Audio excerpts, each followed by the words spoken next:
तो देखिए हमने स्टार्ट क्या कर रखा है यहाँ पे, प्योर के बारे में पढ़ना स्टार्ट, और प्योर का क्लासिफिकेशन भी हमने कर दिया एलिमेंट्स में और कंपाउंड।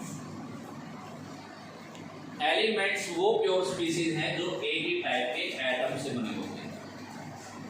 जैसे आयरन की रोड है तो इसमें सारे के सारे एटम किसके हैं, आयरन के एटम। सारे के सारे एटम किसके हैं, इसमें आयरन के एटम। फिर यहाँ पे मैंने कंपाउंड का एग्जांपल दिया। कंपाउंड जो है वो एक ही टाइप के मॉलिक्यूल से मिलकर के बना होता है। जैसे वाटर कंपाउंड है तो वाटर के ऐसे ऐसे मॉलिक्यूल से मिलकर के बना होता है। ऐसे ऐसे बहुत सारे मॉलिक्यूल मिलते हैं वाटर के और वाटर कंपाउंड बनता है। तो वाटर में हमको ये दिखाई नहीं देते, हमको ओपनली कंफ्यूजन रहता है कि सर इसमें तो अलग अलग टाइप के एटम्स हैं। अलग अलग टाइप के बेशक वो एटम वो ऐसे जुड़े होते हैं, जैसे ये ऑक्सीजन का एटम हो गया, ये हाइड्रोजन का एटम हो गया और ये भी हाइड्रोजन का एटम यहाँ पे हो गया। ये बहुत क्लोजली जुड़े होते हैं और इनके अंदर एक स्ट्रॉन्ग कनेक्शन होता है जिसका नाम बॉन्ड होता है। तो ये बॉन्ड बनने के बाद ये नहीं कहते कि मैं हाइड्रोजन का एटम हूँ, मैं ऑक्सीजन का एटम हूँ। ये कहते हैं कि हम वाटर का मॉलिक्यूल पढ़ा है, एक वाटर का मॉलिक्यूल है, ठीक है ना, हम वाटर के मॉलिक्यूल्स पढ़े हैं और बहुत सारे ऐसे मॉलिक्यूल जुड़ जुड़ के वाटर कंपाउंड बना, ठीक है बेटा। यहाँ तक हमारा काम है। ये प्रीवियस वर्क था जो मैं करवा चुका। तो कंपाउंड में कंफ्यूजन नहीं होना कि देखने की सर इसमें तो अलग अलग टाइप के एटम्स हैं। एटम्स नहीं बेटा, वो मॉलिक्यूल्स है, इकट्ठे पड़े हैं। फॉर्मूला लिखते हुए हमको एटम दिखाने पड़ते हैं, एक्चुअल में तो ऐसे दिखता है इकट्ठा। और जो चीज़ इकट्ठी होती है स्ट्रॉन्ग बॉन्ड होता है, उसका नाम एक ही रखा जाता है। इसलिए एक टाइप के मॉलिक्यूल से जो बने हो उनको भी क्या बोलेंगे, कंपाउंड बोलेंगे, प्योर बोलेंगे, ठीक है। अब मैं इनका फर्दर क्लासिफिकेशन करवा रहा हूँ। पहले एलिमेंट का क्लासिफिकेशन, फिर उसके बाद कंपाउंड का क्लासिफिकेशन। एलिमेंट देखिए, प्योर में एलिमेंट आता है और एलिमेंट भी तीन चीज़ों में डिवाइड है। कौन कौन सी है वो थ्री थिंग्स देखिए, मेटल्स,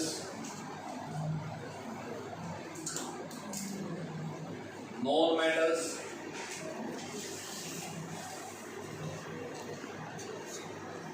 और मेटलॉइड्स।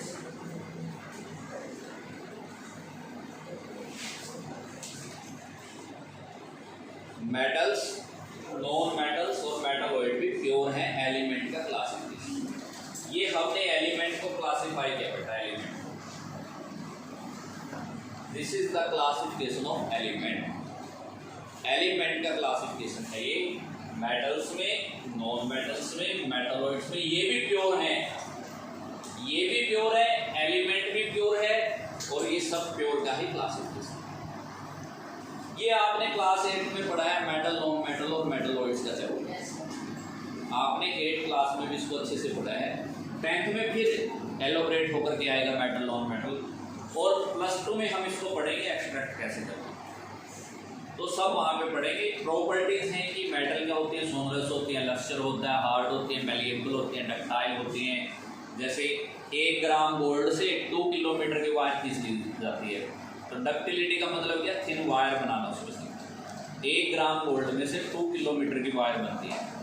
फिर मेटल्स में भी क्लासिफिकेशन है, non metals, sorry noble metals कौन से हैं, कोइनेज मेटल्स कौन से हैं, उनमें भी सब कुछ अलग अलग क्लासिफिकेशन उनका हुआ है, ठीक है। तो ज़्यादा जो एलोबरेशन है इनका वो 10th क्लास में आएगा। जो यहाँ पे बेसिक इंट्रोडक्शन देनी है वो आप 8th क्लास में पढ़ चुके हैं, तो मैं कुछ ज़्यादा नहीं कहूँगा। मेटलॉइड्स वो होते हैं जो दोनों की प्रॉपर्टी शो करते हैं, मेटल्स की भी, नॉन मेटल्स, ठीक है। जैसे बोरोन है, ठीक है ना, पोलेनियम है, ये सब क्या है, ये सब मेटलॉइड्स की कैटेगरी का। शायद ये 12 से 13 के हैं, 12 to 13 है शायद, आई थिंक। कितने मेटलॉइड्स हैं, सब 10th में क्लासिफिकेशन आप करेंगे। फिर कंपाउंड देखिए, कंपाउंड भी प्योर थे, इनका क्लासिफिकेशन देखिए क्या होगा। कंपाउंड भी बेटा जी 2 टाइप के होते हैं। कंपाउंड 2 टाइप के होते हैं, ऑर्गेनिक, ऑर्गेनिक कंपाउंड और इनऑर्गेनिक कंपाउंड।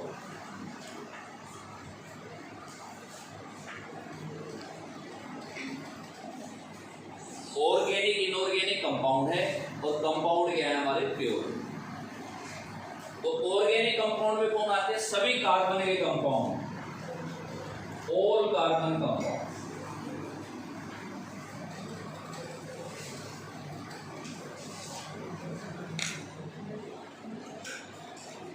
सारे कार्बन के कंपाउंड ऑर्गेनिक होते हैं। जैसे सुबह जैसे आपने खाना पकाया जिस गैस के ऊपर, वो कार्बन का कंपाउंड है। ऑयल आप जो सिर में लगा करके आए, वो कार्बन का कंपाउंड है। जिस पेपर पे आप लिख रहे हो, वो पेपर एक कार्बन का कंपाउंड है। जिस बेंच पे आप बैठे हो, वो कार्बन का कंपाउंड है। ठीक है ना? तो मोस्टली कंपाउंड कार्बन के हैं और ऑर्गेनिक कंपाउंड। इनऑर्गेनिक कंपाउंड वो होते हैं जो कार्बन के नहीं माने जाते, जिनमें कार्बन नहीं है। जैसे HCl है, इनऑर्गेनिक कंपाउंड है। H2SO4 है, इनऑर्गेनिक कंपाउंड है। मिनरल एसिड पढ़े ना बचपन में, मिनरल एसिड सारे के सारे इनऑर्गेनिक कंपाउंड है। ठीक है बेटा जी? तो जिनमें कार्बन नहीं है वो सारे इनऑर्गेनिक कंपाउंड। वाटर क्या होगा? इनऑर्गेनिक। अमोनिया क्या होगा? इनऑर्गेनिक। ठीक है ना? तो ऑर्गेनिक वो जो सारे कार्बन जिनमें हो, इनऑर्गेनिक बिना कार्बन के सारे बिना कार्बन के। जैसे HCl, H2SO4। तो MCQ यहाँ से ये बन सकता है कि दिए गए 4 कंपाउंड में से बताइए which of the following is an inorganic compound, then organic compound. वो आपसे पूछा जाए। 4 ऑप्शन होंगे, उनमें से आपने बस ये देखना किसी में कार्बन है तो वो ऑर्गेनिक है, नहीं कार्बन है वो। तो मुझे उम्मीद है कि प्योर का किस्सा आपको पूरी तरीके से समझ में आ गया होगा। अब हम नेक्स्ट पढ़ेंगे इम्प्योर का किस्सा। ठीक है? इसको जिसको उतारना वो उतार लेगा, वीडियो में मिल जाएगा, ये कोई दिक्कत नहीं है। अब हम इस किस्से पे चलते हैं इम्प्योर के। इम्प्योर क्या है?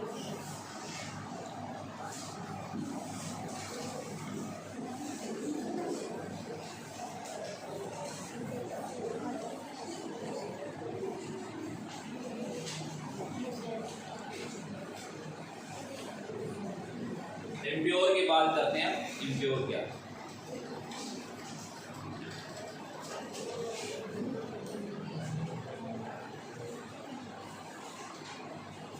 इम्प्योर की बात करते हैं बेटा। देखिए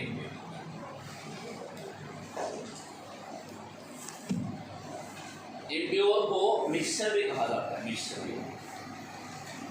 क्यों कहा जाता है इम्प्योर को? देखिए मिक्सचर क्यों कहा जाता है इम्प्योर को? देखिए क्योंकि इम्प्योर में 2 प्योर मिलते हैं, प्योर 1 प्लस प्योर 2। ऐसा नहीं है कि सिर्फ 2 ही मिलते हैं, 2 से ज़्यादा मिल सकते हैं, लेकिन कम से कम 2 प्योर तो मिलने ही चाहिए। जब 2 प्योर आपस में मिल जाए तो इम्प्योर बन जाता है। इम्प्योर की शुरुआत ही प्योर से होती है।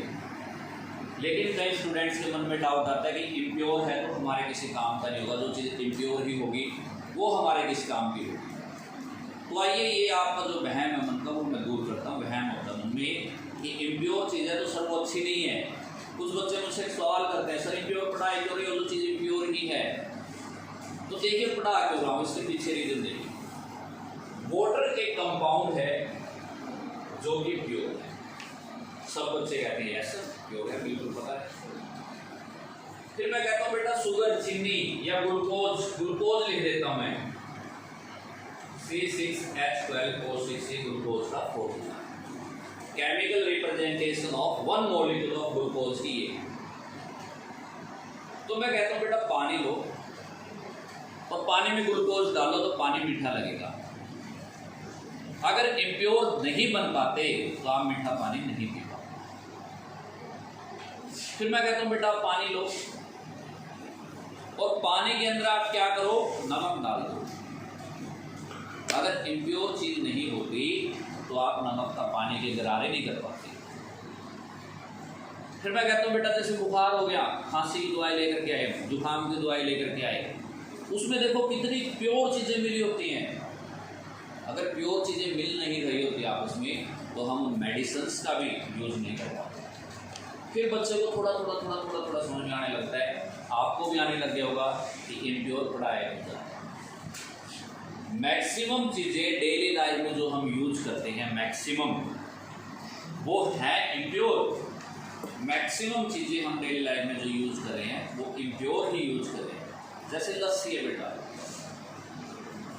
उसमें विटामिन्स भी है, फैट्स भी है, वाटर भी है, अलग अलग चीज़ें मिली हुई हैं। लेकिन देखिए कितनी अच्छी लस्सी की कंटेंट देखिए कितनी अच्छी है हेल्थ के लिए। तो इसलिए आप अपने मन में मिसकंसेप्शन ना डालें कि अगर इम्प्योर चीज़ है तो वो गलत होगी। इम्प्योर चीज़ भी हमारे फायदे की है, बहुत फायदे। तो इम्प्योर कब बनता है? जब दो प्योर या दो से ज़्यादा प्योर भी मिले हों, तब भी इम्प्योर बनता है। और देखिए इम्प्योर का फायदा क्या है। जैसे प्योर गोल्ड होता है ना, जिसको आप प्योर गोल्ड कहते हैं, उसमें 22 पार्ट तो गोल्ड के होते हैं, 22 पार्ट गोल्ड के, और 2 पार्ट्स होते हैं उसमें या तो सिल्वर के डाले जाते हैं या कॉपर, किसी एक मेटल को सिलेक्ट किया जाता है। तो जो दुकानदार है, जो ज्वेलरी मेकर है, वो आपको कहेगा कि आपका गोल्ड प्योर है क्योंकि 24 कैरेट है। एक्चुअल में उस 24 कैरेट गोल्ड में सिर्फ 22 पार्ट से गोल्ड है, 2 पार्ट तो और कोई चीज मिली हुई। लेकिन वो बन तो इम्प्योर गया क्योंकि 2 पार्ट और किसी चीज की मिली है। लेकिन क्यों वो 2 पार्ट मिलाने पड़े? क्योंकि अगर सिर्फ प्योर गोल्ड लेकर के आएंगे वो सेमी लिक्विड होता है, उसको यूज नहीं कर पाएंगे, इसलिए उसमें 2 पार्ट कॉपर और सिल्वर के बनाने पड़ते हैं ताकि वो हार्ड हो जाए। तो देखिए चीज़ तो इम्प्योर है लेकिन कितने काम के। गोल्ड को एज सच यूज नहीं किया जा सकता, तो उसमें अलग मेटल उसमें मिक्स करके उसको यूज करते हैं। अलॉय पढ़े आपने छोटी क्लास में, अलॉय पढ़े हैं, ठीक है ना। जैसे कि मान लिया आपने आर्लिक को पढ़ा हुआ है, एल्यूमिनियम, निकल, कोबाल्ट का मैग्नेट बनाने में जो काम आता है। देखिए क्या क्या चीज़ें उसमें मिक्स हैं, एल्यूमिनियम भी मिक्स है, निकल भी मिक्स है, कोबाल्ट भी मिक्स है। आर्लिक को आपने पढ़ा हुआ है अलॉय, गन मेटल पढ़ा हुआ आपने, ठीक है ना। ये सब चीज़ें पढ़ी हुई हैं। तो क्यों आर्लिक को बनाया गया, क्यों 3 मेटल मिक्स की गई? क्योंकि एक मेटल से तो मैग्नेट का काम हो नहीं रहा था, 3 मेटल मिली और एक नई प्रॉपर्टी। इसलिए आप अपने मन में मिसकंसेप्शन ना रखें बेटा। बेस देखिए 9th क्लास से स्टार्ट होता है। मैं 9th को भी टीच करता हूँ, 9th से लेकर के +2 तक सबको टीच करता हूँ। लेकिन मैं यहाँ पे हर बार हर बच्चे को बोलता हूँ कि बेस 9th क्लास है, आप 9th क्लास से ही स्टार्ट करें, समझना हर चीज़। और यहाँ आपको लगता होगा कि केमिस्ट्री यहाँ कम मार्क्स की है, लेकिन जब आप +1 लेवल पे पहुँच जाएंगे हर एक सब्जेक्ट इक्वल है, 70 मार्क्स है। तो अगर आप यहाँ पे एक भी सब्जेक्ट का बेस छोड़ जाते हैं तो आगे आपको कुछ नहीं मिलेगा, ठीक है बेटा। तो मुझे उम्मीद है यहाँ तक आपको समझ में आया होगा।